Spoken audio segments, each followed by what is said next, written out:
È domenica, sono le 8 e Borgo Stazione si risveglia.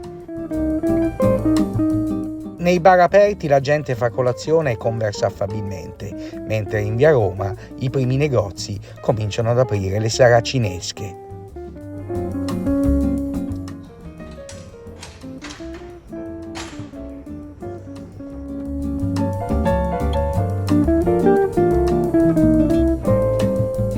Gran parte del quartiere a quest'ora ancora sonnecchia, Bubire è chiuso, il tabaccaio cinese è chiuso, Buonissimo Kebab è chiuso.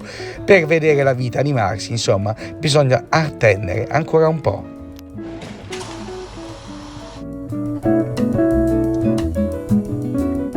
E se mai aveste la necessità di inviare denaro all'estero, non c'è problema, un money transfer è aperto per voi.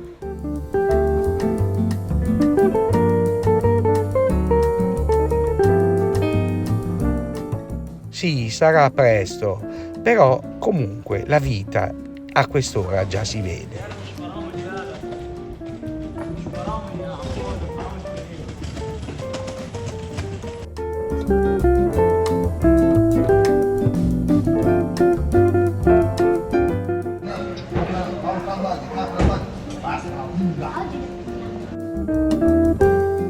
E anche a quest'ora Borgo Stazione esercita insomma il suo fascino in chi vi passa, magari per caso.